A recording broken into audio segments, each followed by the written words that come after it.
اب ہم آتے ہیں سیدنا صالح علیہ السلام کے قصے کی طرف۔ دن گزرتے گئے اور لوگ ایک بار پھر ابلیس لعین کے وسوسے میں آ کر کفر کی طرف پلٹ آئے، کیونکہ ابلیس کسی بھی شخص کو وسوسے میں ڈالے بغیر نہیں چھوڑتا۔ اس طرح ایک بار پھر کفر پھیل گیا، چنانچہ اللہ نے ان کی ہدایت کے لیے صالح علیہ السلام کو مبعوث فرمایا۔ یہ سمود کے پوتوں میں سے ایک عربی نبی تھے۔ ان کا نسب نامہ اس طرح ہے: صالح بن عبید بن سیاف بن ماشح بن عبید بن حاضر بن سمود بن ارم بن سام بن نوح علیہ السلام۔ گویا صالح علیہ السلام کا تعلق قوم سمود سے تھا، اور یہ قوم قوم عاد کی نسل سے تھی۔ سمود کی قوم نے یمن کو خیر باد کہا اور جزیرے سے شمال کی طرف منتقل ہو گئے، پھر وہاں ہجر نامی ایک بستی میں جا ٹھہرے۔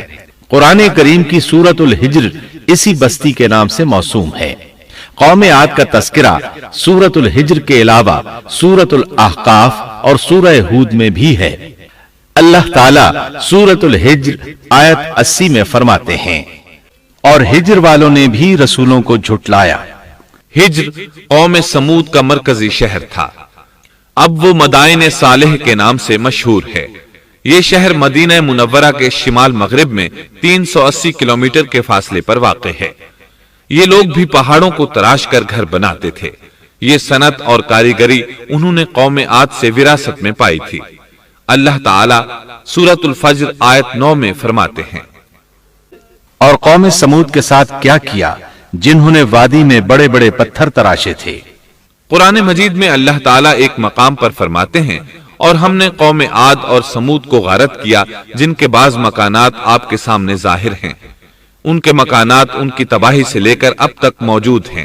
شام کے راستے میں خیبر، تیماء سے تبوک تک قوم سمود کے آثار پائے جاتے ہیں۔ یہ لوگ کس طرح پتھر تراش تراش کر گھر بناتے تھے، اللہ تعالیٰ نے سورۃ الاعراف آیت 74 میں اس کا ذکر کیا ہے۔ اس وقت کو یاد کرو جب اللہ تعالیٰ نے تمہیں قوم عاد کے بعد جانشین بنایا اور تمہیں زمین پر رہنے کا ٹھکانہ دیا کہ نرم زمین پر محل بناتے ہو اور پہاڑوں کو تراش تراش کر ان میں گھر بناتے ہو۔ سو اللہ کی نعمتوں کو یاد کرو اور زمین میں فساد مت پھیلاؤ۔ یہ آیت ان کی طاقت، جسم کی صلاحیت اور ماہر فن ہونے پر دلیل ہے۔ پہاڑوں کو تراشنا دراصل قوم عاد کی عادت تھی۔ یہ بھی چونکہ انہی سے تھے، اس لیے وراثت میں یہ کام انہیں بھی آ گیا تھا۔ جس طرح اللہ نے عاد کو اپنی نعمتوں سے نوازا تھا، اسی طرح سمود کو ان سے بڑھ کر نعمتیں دی تھیں۔ اللہ تعالیٰ صالح علیہ السلام کی زبانی ان سے فرماتے ہیں: اے قوم سمود، کیا تمہیں ان چیزوں میں بے فکری سے رہنے دیا جائے گا، یعنی باغات، چشموں، کھیتوں اور کھجوروں میں جن کا خوشہ ملائم ہے، اور تم پہاڑوں کو تراش کر پرتکلف گھر بناتے ہو؟ پس اللہ سے ڈرو اور میرا کہنا مانو۔ لیکن ان لوگوں نے ہر طرح سے قوم عاد کی پیروی کی، نصیحت پکڑنے کی بجائے بتوں کی عبادت شروع کر دی۔ اللہ نے ان کے درمیان صالح علیہ السلام کو مبعوث فرمایا۔ آپ نبوت ملنے سے پہلے بھی عقل مند اور علم والے تھے، باعزت گھرانے سے تعلق رکھتے تھے، اپنے معاملات میں لوگ ان سے مشورے لیتے تھے، لہٰذا انہیں ایک خاص مقام حاصل تھا۔ لیکن جب آپ نے انہیں ایک اللہ پر ایمان لانے، اس کے سوا کسی کی عبادت نہ کرنے کی دعوت دی تو ان کا ساتھ چھوڑ گئے۔ جواب میں ان سے کہنے لگے: اے صالح، اس سے پہلے تو ہم تجھ سے بہت کچھ امیدیں لگائے ہوئے تھے۔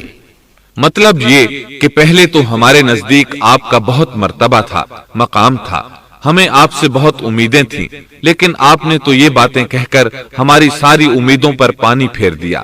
ان کے اس جواب کے باوجود صالح علیہ السلام انہیں اللہ کی طرف بلاتے رہے اور ان سے کہتے رہے: اے میری قوم، اللہ کی عبادت کرو، اس کے سوا تمہارا کوئی معبود نہیں۔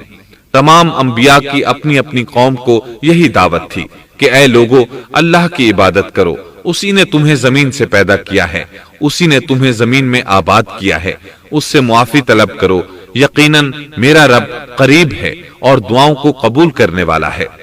اے میری قوم، تم نیکی سے پہلے برائی کی جلدی کر رہے ہو، اللہ سے معافی کیوں نہیں مانگتے کہ تم پر رحم کیا جائے؟ اللہ سے ڈرو، میری اطاعت کرو، حد سے گزر جانے والے بے باک لوگوں کی اطاعت سے باز آؤ، وہ ملک میں فساد پھیلا رہے ہیں۔